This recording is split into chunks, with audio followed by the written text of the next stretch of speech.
नमस्कार दोस्तों, स्वागत है आपका अपने अपने YouTube चैनल यूपीपीसीएल क्रैकर्स के अंदर। तो ना आज हम डिस्कस करने वाले हैं दिल्ली डेवलपमेंट अथॉरिटी के जेई का पेपर कह रहा हूँ, जेई की सैलरी। ठीक है। और हाँ, एक और बात, जेई की एग्जाम डेट आ गया है। ठीक है, साइट पे जाके देख लेना। दिल्ली डेवलपमेंट अथॉरिटी का अप्रैल के फर्स्ट वीक में है एग्जाम।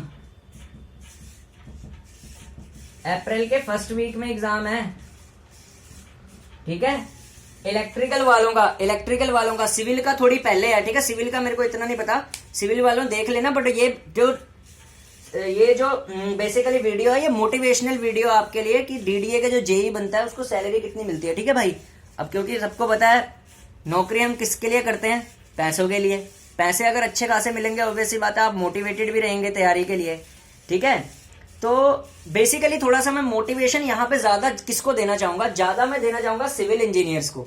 हालांकि चैनल इलेक्ट्रिकल का है, क्योंकि जो डिपार्टमेंट है ना दिल्ली डेवलपमेंट अथॉरिटी, इसका नाम ही है डीडीए, यानी कि दिल्ली डेवलपमेंट। अच्छा, डेवलपमेंट नाम पे ना सिविल इंजीनियर्स को बड़ी खुशी होती है। ठीक है, क्योंकि डेवलपमेंट में उन्हीं का काम होता है मेनली, और ये डिपार्टमेंट सिविल का है। इलेक्ट्रिकल और मैकेनिकल यहाँ पे सेकेंडरी एम्प्लॉयज हैं। सेकेंडरी एम्प्लॉयज मैं आपको बताता हूँ, आज मैं सारा डिस्कस करूंगा what is the difference between primary employee and secondary employees.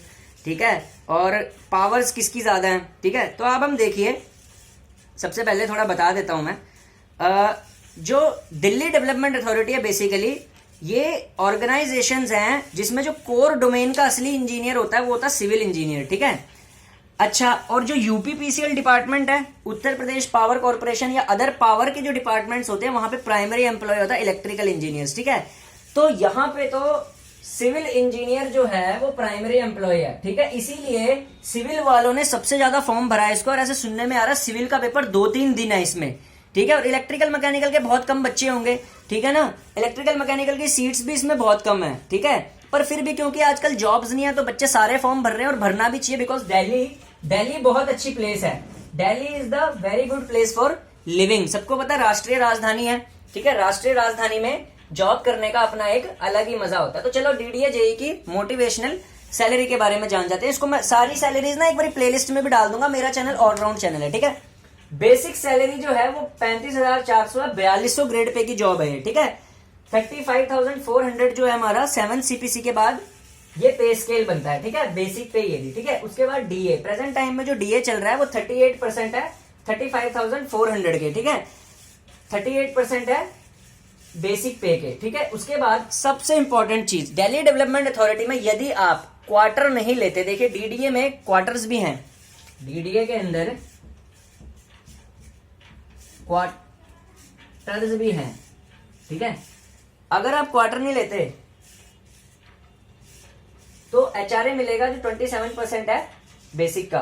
ठीक है, 27% बेसिक मिलेगा। ठीक है, उसके बाद टीए यानी कि 9,558 रुपए मिलेगा। इतना हैवी, बहुत हैवी है ये अमाउंट। ठीक है, उसके बाद एक यहाँ पे टीए लगता है, टीए ट्रेवलिंग अलाउंस 4,716 का। ठीक है, और अगर हम इसको टोटल करें तो ये बनता है 63,116 रुपए, 63,116 रुपए टोटल है आपका। ठीक है, तो ये बहुत ही हैवी अमाउंट है, स्टार्टिंग बहुत ही अच्छा है। ठीक है, तो प्रेस्टिजियस जॉब मान लो इसको, प्रेस्टिजियस जॉब। ठीक है, और डिपार्टमेंट में पावर्स हाईएस्ट किसकी हैं, पावर्स हैं सिविल इंजीनियर की इसमें।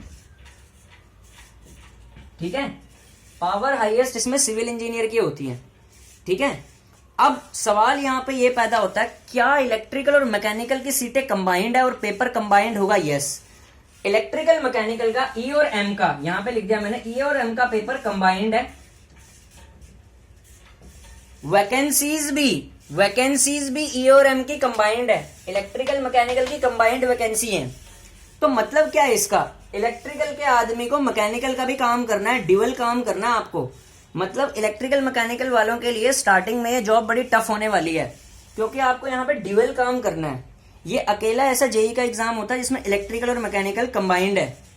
ठीक है, so you have to work in dual situations. मतलब इलेक्ट्रिकल इंजीनियर को थोड़ा बहुत मैकेनिकल का नॉलेज भी होना चाहिए, मैकेनिकल इंजीनियर्स को थोड़ा बहुत इलेक्ट्रिकल का नॉलेज भी होना चाहिए।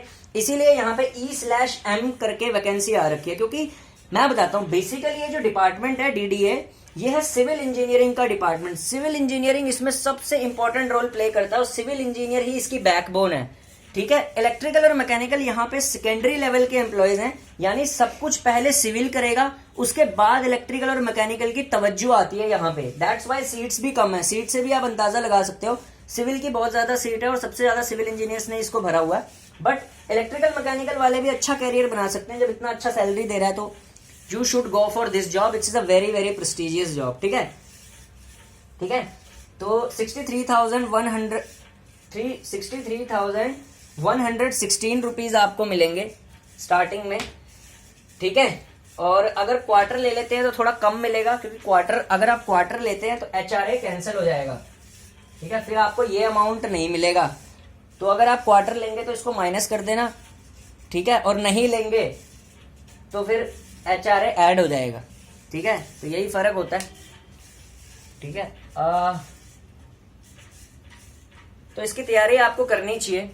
और अभी 1 महीना पड़ा हुआ है टोटल पूरा। इलेक्ट्रिकल वालों के लिए तो अच्छा फुल 1 मंथ पड़ा हुआ है, आराम से कर सकते हैं इलेक्ट्रिकल मैकेनिकल वाले, ठीक है। लेकिन सिविल इंजीनियर्स इसमें बहुत अच्छी मेरिट बना सकते हैं, बिकॉज उनका सिर्फ सिविल ही पढ़ना है उन्हें। इलेक्ट्रिकल मैकेनिकल वालों को इसमें बहुत ज्यादा दिक्कत है, इसकी तैयारी ना बड़ी फ्रस्ट्रेटिंग है। अभी भी बहुत सारे बच्चे कंफ्यूज हैं, मैकेनिकल कैसे पढ़े, ठीक है, और मैकेनिकल वाले इलेक्ट्रिकल कैसे पढ़े। इसमें ना पेज बहुत फंसता है ये। तो ये बहुत ज्यादा जो एक्स्ट्रा ऑर्डिनरी स्टूडेंट्स होते हैं ना, एक्स्ट्रा ऑर्डिनरी, उनके लिए है ये वैकेंसी बेसिकली, कि जो दोनों फील्ड में महारथी हासिल है। हालांकि जो सिविल का कट ऑफ है इसमें वो बहुत ज्यादा जाएगा।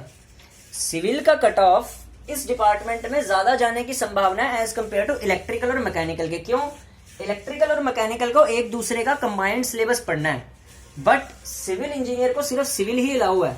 तो ऑब्वियस सी बात है, इससे अंदाजा लगा सकते हैं कि इलेक्ट्रिकल मैकेनिकल का कट ऑफ काफी नीचे जाने की संभावना है, इतनी ज्यादा हाई नहीं जाएगी। लेकिन सिविल की कट ऑफ सबसे हाईएस्ट जाने वाली है DDA में, बिकॉज डिपार्टमेंट जो है वो उन्हीं का ही है बेसिकली, मतलब जो कोर मेन तौर पे है, ठीक है।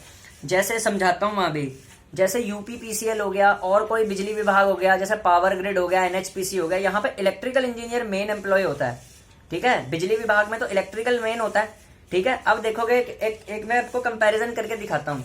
जब भी कभी बिजली विभाग में वैकेंसी आती है ना, तो उसमें इलेक्ट्रिकल और सिविल दोनों एलिजिबल होते हैं, लेकिन इलेक्ट्रिकल की वैकेंसी बिजली विभाग में ज्यादा होती है, क्योंकि इलेक्ट्रिकल इंजीनियर बिजली विभाग को चलाता है। सिमिलरली यहाँ पे भी सेम केस है, दिल्ली डेवलपमेंट अथॉरिटी विभाग है सिविल का, तो सिविल की वैकेंसी ज्यादा और इलेक्ट्रिकल मैकेनिकल की कम, ठीक है। तो ऐसा इसमें विभाग को दोष देने की जरूरत नहीं है, जो विभाग जिसका होता है हमेशा वो उसके लिए ज्यादा वैकेंसी निकालता है, ठीक है। तो इलेक्ट्रिकल वालों को तो अपनी वैकेंसी के लिए वेट करना पड़ेगा अभी, क्योंकि UPPCL में तो अभी वैकेंसी आई नहीं है, और किसी बिजली विभाग में आ रखी है, वहां पे भी कैरियर बना सकते हैं। MPPGCL में वैकेंसी आ रखी है इलेक्ट्रिकल वालों के लिए, MPPGCL में वैकेंसी आ रखी है, ठीक है। और एक चंडीगढ़ एडमिनिस्ट्रेशन में भी वैकेंसी आ रखी है, उसके लिए भी मैं एक वीडियो सेपरेटली ले आऊंगा, ठीक है।